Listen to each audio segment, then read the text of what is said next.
Video start करने से पहले आप सभी को बता देना चाहता हूं कि इस वीडियो में जितना भी कंटेंट है वो सब राजस्थान माध्यमिक शिक्षा बोर्ड की पाठ्य पुस्तक माइक्रो मैक्रो इकोनॉमिक्स से लिया गया है, तो आप वीडियो को समझने के लिए बुक की भी हेल्प ले सकते हैं।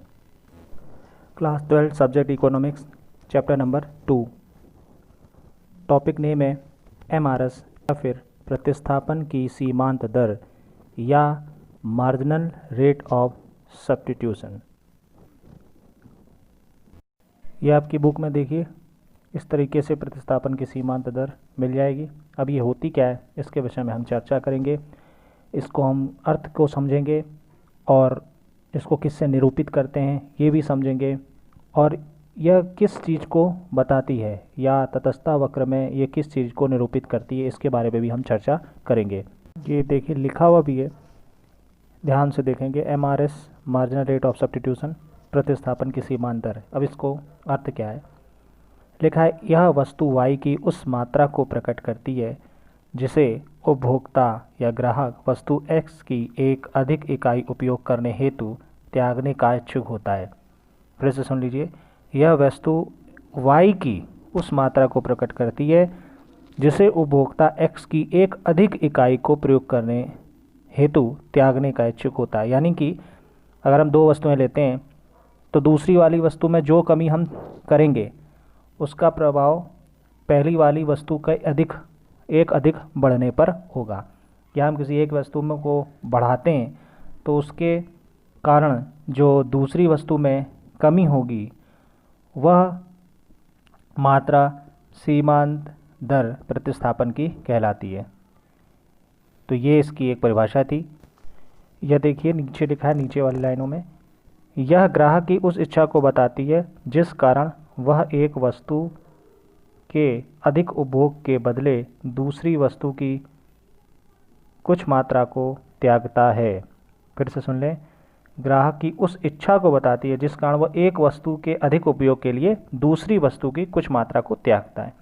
तो ये कोई बहुत बड़ी चीज़ नहीं है, सिंपल से अगर हम एक वस्तु का अधिक उपयोग करना चाहेंगे, एक वस्तु का एक अधिक यूज़ करना चाहेंगे या एक इकाई अधिक यूज़ करना चाहेंगे तो उसके बदले हमें जो दूसरी वस्तु की जो त्याग होगा उस दर को हम प्रतिस्थापन की सीमांत दर कहेंगे।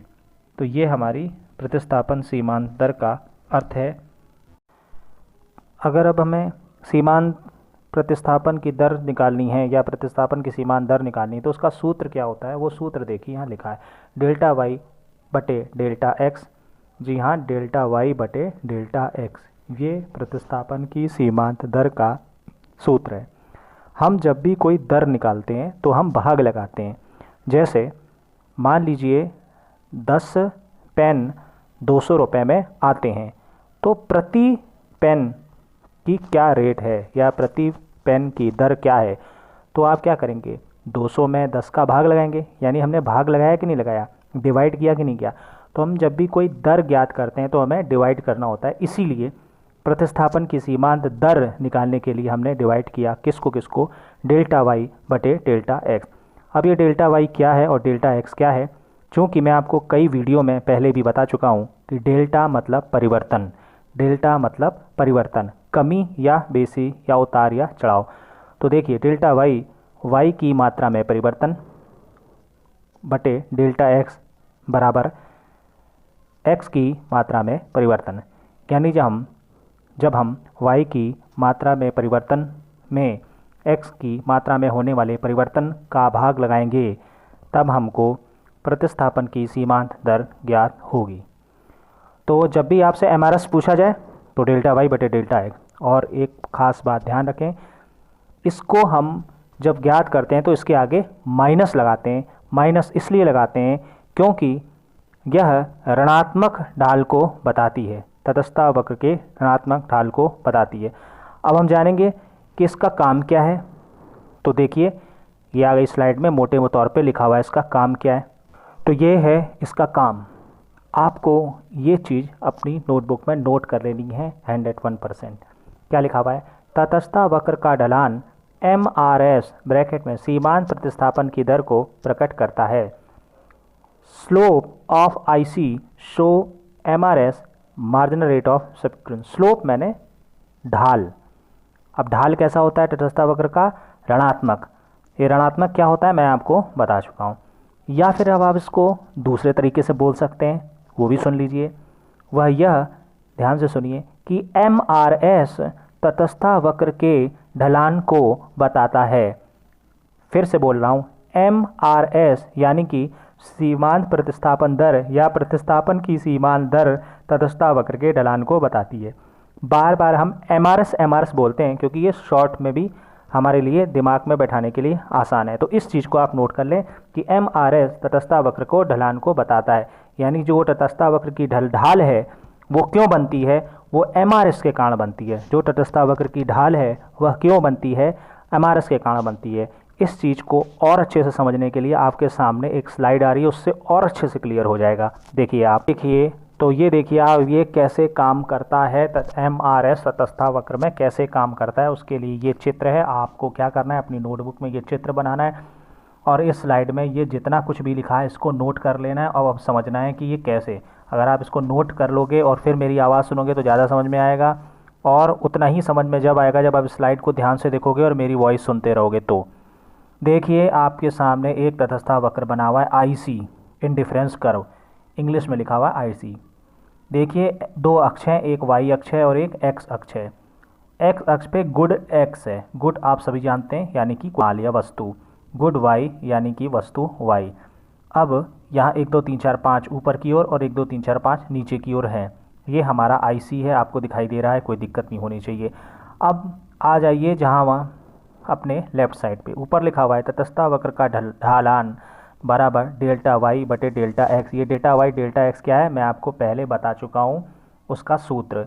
अब आप देखेंगे कि ये डेल्टा वाई क्या है, लिखा है AB बटा BC बराबर माइनस ब्रैकेट 1 2/1। अब ये समझ में नहीं आया तो फिर से सुनिए। माइनस क्यों लगाया मैंने पहले ही बताया, MRS निकालने के लिए माइनस लगाते हैं, मैंने आपको ध्यान से वीडियो सुननी चाहिए थी। अब 2/1 क्या है, 2/1 क्या है, ये आपको समझने में थोड़ा सा मेरी बात को ध्यान से सुनना है कि ये 2/1 कहाँ से आया, यानी AB बराबर 2 और BC बराबर 1 कहाँ से आया। तो आपको क्या करना है, उस चित्र को देखना है ध्यान से। देखिए BC कहाँ से आया हम पहले देखेंगे। AB बटे BC है, अब BC क्या है, डेल्टा x है। डेल्टा y बटे डेल्टा x के सामने आप AB बटे BC रखेंगे तो आपको साफ दिख जाएगा। डेल्टा y बटे डेल्टा x के सामने AB बटे BC रखेंगे तो आपको सामने समझ में आ जाएगा कि डेल्टा x बराबर BC है। तो ये BC क्या है, देखिए ध्यान से। अगर हम ये जो गुड्स x है, नीचे की वस्तु है, इसको हम 2 से 3 बढ़ाते हैं, ध्यान से देखिएगा। जहाँ ये तटस्थता वक्र बना है नीचे की ओर x अक्ष पर देखिए 1 2 3 लिखे हैं। 2 से हमने 3 की ओर अगर हमने बढ़ाया, 2 से 3 की ओर अगर हमने 1 इकाई की वृद्धि करी, किसमें, वस्तु गुड x में, गुड x में, वस्तु x में हमने 2 से 3 की वृद्धि की, ठीक है, 1 की वृद्धि की। तो डेल्टा x का मतलब क्या हो गया, परिवर्तन, 1 का परिवर्तन, वस्तु में 1 का परिवर्तन। तो उसका प्रभाव क्या पड़ा, देखिए चित्र में अगर आप अब आप y अक्ष पर देखिए तो जब हमने 2 से 3 वस्तु x को बढ़ाया तो ऊपर से देखिए 5 से सीधा 3 हो गया, 5 से वो सीधा गिर के क्या हो गया, 3 हो गया, 5 से सीधा गिर के 3 हो गया। वस्तु x को हमने 2 से 3 बढ़ाया, 2 से 3 बढ़ाया, कैसे बढ़ाया, बाएं से दाहिने ओर, यानी कि हमने 1 की वृद्धि की, वस्तु x में 1 की वृद्धि करी, 2 से 3 की ओर बढ़ाया। तो उसका नतीजा क्या हुआ, उसका नतीजा ये हुआ कि जो हम वस्तु y की 5 क्वांटिटी यूज़ कर रहे थे ना, वस्तु y की जो ऊपर 5 क्वांटिटी यूज़ कर रहे थे ना, वो घट गई, क्योंकि हमने x को बढ़ाया तो दूसरे में कमी होगी, 1 को बढ़ाया तो दूसरे में कमी होगी। यही तो प्रतिस्थापन की सीमांत दर है, यही तो MRS है कि 1 में हमने वृद्धि की तो दूसरे में कमी होगी। तो कमी क्या हुई वो देखिए कि 5 से ऊपर से नीचे की ओर 3 हो गया, ठीक है। तो अब आपको क्या करना है, इसी जो x अक्ष पर गुड x है वहाँ 2 से 3 की ओर जो बढ़ोतरी हो रही है उसमें ऊपर देखना है, बिंदु B से C को इन्होंने बना दिया है। B से C की ओर बीच में जो लाइन खींची है, यानी कि बाएं से दाएं ओर जो लाइन खींची है वो इन्होंने आपको दिखाया है कि वस्तु x में होने वाला परिवर्तन, यानी कि डेल्टा x। अब ठीक उसी तरीके से जो दूसरी साइड है यानी कि वाई अक्ष है यानी कि वाई वस्तु है, वहाँ पर 5 से 3 यानी कि ऊपर से नीचे जो घटोत्तरी हो रही है उसको उन्होंने आपको दिखाया है डेल्टा वाई से, यानी कि वाई में होने वाला परिवर्तन। अब ये वाई में होने वाला परिवर्तन किस लाइन से दिखाया है वो देखिए आप। उस परिवर्तन को उन्होंने दिखा दिया ए से बी, यानी कि वाई में होने वाला परिवर्तन ए बी कितना है, 2 का है। आप कहेंगे 2 का कैसा है, तो ज़रा चित्र को गौर से देखो। 5 से वस्तु सीधे आती है 3, यानी 2 में परिवर्तन होता है, यानी डेल्टा वाई कितना है 2, वाई में होने वाला परिवर्तन 2।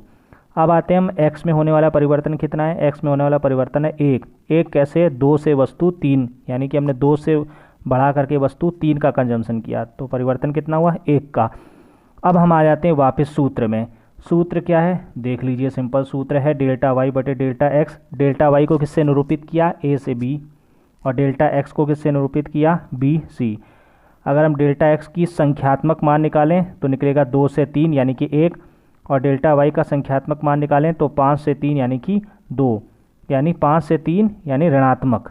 तो इसलिए हमने आगे माइनस का चिन्ह लगाया और 2/1 किया, 2/1 किया। और उसी चीज़ को, उसी लाइन को सूत्र में लिखा हुआ है नीचे कि वस्तु x की एक अतिरिक्त इकाई के उपभोग के फलस्वरूप वस्तु y की 2 इकाई का त्याग होता है। x की एक अतिरिक्त इकाई के उपयोग के फलस्वरूप, उपयोग यानी यूज़ करने के कारण वस्तु y की 2 इकाई का त्याग होता है। अभी भी नहीं समझ में आया तो चित्र में फिर से देख लो। 2 से 3 वस्तु x की 1 इकाई बढ़ाई, 2 से 3, उसके बदले में क्या हमें निकल के आया, ये निकल के आया कि 5 से 3 हो गई, यानी 5 से वस्तु y कमी होके 3 नंबर वस्तु पे, मतलब कि क्वांटिटी 3 हो गई। तो ये हमारा प्रतिस्थापन की सीमांत दर है। और नीचे क्या लिखा हुआ है, लास्ट लाइन, तटस्था वक्र का ऋणात्मक ढलान से अभिप्राय है कि इसका ढलान बाएं से दाएं की ओर नीचे ढलवा होता है। तो देख लीजिए बाएं से दाएं की नीचे ओर जा रहा है, वो आपको दिखाई दे रहा है। बायां यानी ए और दायां यानी सी और नीचे की ओर। अब ये तो हो गई सारी बात। अब आप कहेंगे सर ये ढाल दिख कहाँ रहा है, एमआरएस हमें दिख कहाँ रही है। तो आपको क्या करना होगा, इस एमआरएस को चित्र में देखने के लिए, सूत्र में तो मैंने काफ़ी देर से बोल दिया, आपको समझ में आ जाना चाहिए। चित्र में देखने की जरा गौर से देखो, जहाँ डेल्टा एक्स लिखा है चित्र में और जहाँ डेल्टा वाई लिखा है, देखो एक समकोण बन रहा है, समकोण सा बनता हुआ दिखाई दे रहा है, और एक बिंदु सी है और एक बिंदु ए है। और आप अगर गौर से देखो तो लाइन ए से सी की ओर जा रही है। ये जो ए से सी की ओर जो जा रही है ना, यही ढाल एमआरएस बता रहा है, यही ढाल एमआरएस को बता रहा है। या फिर अगर अपोजिट बोल दें तो एमआरएस इस ढाल को बता रही है। और ये एमआरएस इस ढाल को कैसे बता रही है, डेल्टा वाई बटा डेल्टा एक्स से बता रही है। तो ये मैंने आपको इतना लंबा टॉपिक इसलिए करके बताया कि आपको ये समझ में आना चाहिए कि एमआरएस का यूज़ क्या है। एमआरएस का यूज़ तटस्था वक्र की ढाल को बताता है, यही इसका यूज़ है। यानी जो तटस्था वक्र की ढाल होती है ऋणात्मक, ये क्यों होती है, एमआरएस के कारण होती है। अगर आप तटस्था वक्र जो आपने पहले पढ़ा है उसको गौर से देखेंगे तो हर तटस्था वक्र का जो बिंदु हो रहा है उसमें कुछ ना कुछ यही हो रहा है। क्या हो रहा है, एक एक्स में एक अतिरिक्त की वृद्धि करते हैं तो वाई में थोड़ी सी कमी हो जाती है, एक्स में 4 की कमी करते हैं तो वाई में कुछ और कमी हो जाती है। यानी हमें क्या करना है, एक में अगर हम बढ़ाते हैं तो दूसरे में कमी होती है। एक को अधिक यूज़ करने के लिए हमें दूसरे वस्तु में कुछ ना कुछ त्यागना पड़ता है। तो यही एमआरएस है और इसी के कारण हमें ये ढाल मिलता है तटस्था वक्र का। वही चीज़ उन्होंने नीचे लिखी है और इसको माइनस से निरूपित करते हैं। माइनस से क्यों करते हैं, क्योंकि ये ऋणात्मक स्थिति को बता रहा है। यानी वाई जो डेल्टा वाई है यहाँ पे क्या बन रहा है, 5 से 3 हो गया, यानी कि ऋणात्मक हो गया। और जबकि एक्स क्या था, 2 से 3 यानी कि पॉजिटिव था, प्लस का था, इसलिए इसको ऋणात्मक किया गया। तो आई होप आपको ये चीज़ समझ में आ गई होगी। अब हम सीधे आएंगे किताब की जो वो टेबल बनी है जिसमें आप देख रहे हैं कि एमआरएस का अनुपात वगैरह लगा के लिखा है, उसको भी हम समझ लेते हैं। ये देखिए आपको किताब की स्लाइड आपके सामने आ गई। अब ये आपको स्लाइड थोड़ी सी धुंधली लग रही होगी तो आपको किताब को ओपन कर लेना है और ये देख लेना है। इसमें देखिए टेबल बनाई है 2.4, इसमें लिखा हुआ है वस्तु x और लिखा हुआ है वस्तु y, और आपके पास में एक और कॉलम बना है जिसमें लिखा हुआ है एमआरएस। एमआरएस के बागे ये भी लिखा हुआ है कि डेल्टा वाई बटा डेल्टा एक्स, यानी वाई में होने वाला परिवर्तन बटा एक्स में होने वाला परिवर्तन। अब हम आते हैं वस्तु x को देखिए। तो देखिए वस्तु x क्या है, वस्तु x 1 2 3 4 लिखी हुई है, वस्तु y 25 20 18 17 लिखी हुई है। यानी अगर आप गौर से देखेंगे तो वही बात जो मैं 50 बार बोल चुका हूँ और जो किताब में भी 50 बार लिखी हुई है कि एक वस्तु में होने वाला अतिरिक्त इकाई का परिवर्तन दूसरे वस्तु में होने वाला जो त्याग की मात्रा है या जो कमी है उसको बता रहा है। ठीक है, तो देखिए वस्तु x 1 है, वस्तु y 25 है यूज़ की, तो MRS कुछ नहीं है। अब आप देखिए हमने 1 से वस्तु x को बढ़ाया, 1 से 2 किया, यानी 1 अतिरिक्त बढ़ाया, तो y वस्तु कितनी हो गई, घट गई। कितनी घटी, 5। जाहिर सी बात, जब हम 1 का परिवर्तन करेंगे, 1 को अधिक बढ़ाएंगे तो दूसरे में कमी करनी पड़ेगी कि नहीं करनी पड़ेगी, तो हमने कमी करी। कितनी कमी करी, 5 की। अब हम सूत्र को ले आते हैं। सूत्र क्या कहता है, डेल्टा वाई बटे डेल्टा एक्स। डेल्टा वाई क्या है, डेल्टा वाई यानी वाई में होने वाला परिवर्तन। तो वाई में कितना परिवर्तन हुआ, 5 की कमी हुई, यानी -5, 5 की कमी हुई। और एक्स में कितना परिवर्तन हुआ, 1 की वृद्धि हुई। तो देख लिया 5y अनुपात 1x, यानी 5y अनुपात 1x, 5/1, 5/1। दूसरे देखिए, फिर 2 से 3, हमने x वस्तु को 2 से 3 किया, यानी 1 की और वृद्धि की, तो हमने वस्तु y में कितना कमी की। गौर से देखिए, हमने कमी की 20 से 18, यानी कि हमने 2 वस्तु की कमी कर दी। अगर हम वस्तु x को 1 अधिक बढ़ाते हैं तो वस्तु y में कितनी कमी होती है, 2 की कमी होती है। तो हम इसको कैसे निरूपित करेंगे, वही सूत्र लगाएंगे, डेल्टा वाई बटे डेल्टा एक्स। डेल्टा वाई कितना है, वाई में कितना परिवर्तन हुआ, 2 का परिवर्तन हुआ, और एक्स में कितने का परिवर्तन हुआ, 1 का परिवर्तन हुआ। तो वाई में कितना परिवर्तन हुआ, ऋणात्मक परिवर्तन हुआ। तो 2y बटा 1x, या फिर आप 2/1 भी लिख सकते हैं, या 2y अनुपात 1x। फिर आ जाइए 3 से 4, यानी x वस्तु कितनी है, 3, उसको हमने कितना बढ़ाया, 4, यानी 1 की वृद्धि की।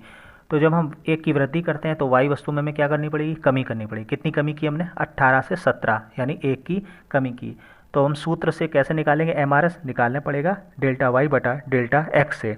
तो डेल्टा वाई क्या है, 18 से 17, यानी कि 1, और डेल्टा एक्स क्या है, यानी परिवर्तन क्या है, 3 से 4, यानी कि 1। तो 1/1, 1y बटे 1x। और ये सब क्या है, माइनस में चलेंगे। किताब में नहीं दिए, नीचे लिखे हुए माइनस में चलेंगे। क्यों चलेंगे माइनस में, क्योंकि ये ऋणात्मक ढाल को बताता है। और प्रतिस्थापन की सीमांत दर कोई तटस्थता वक्र के मूल क्या लिखा हुआ है, ये प्रतिस्थापन की सीमांत दर के घटने से ही तटस्थता वक्र मूल बिंदु के अनुत्तर होता है। तो ये चीज़ है, आपने ऋणात्मक ढाल के विषय में समझा, ये टेबल समझी, तो इसको भी हमने कर लिया। अब आपको क्या करना है, जो स्लाइड में वो जो दूसरी किताब से ली गई कुछ फ़ोटो थी उसको आपको नोट कर लेना है, वीडियो को डबल बार सुनना है, जिससे अच्छे से टॉपिक क्लियर हो जाए आपको। आई होप आपको वीडियो समझ में आया होगा, और अगर कोई डाउट हो तो आप व्हाट्सएप पे पूछ सकते हैं। वीडियो को पूरा देखें, थोड़ा सा भी कोई डाउट होता है तो आप तुरंत मेरे को पूछ लें। Thanks for watching. और हमारा जो नेक्स्ट का टॉपिक है वो भी उसकी वीडियो आपको जल्द ही मिल जाएगी। उस टॉपिक का नाम है तटस्थता वक्र की विशेषताएं। फिर से सुन लीजिए, तटस्थता वक्र की विशेषताएं, ये हमारा नेक्स्ट टॉपिक होगा और वीडियो 1 दिन बाद में आ जाएगी। Thank you.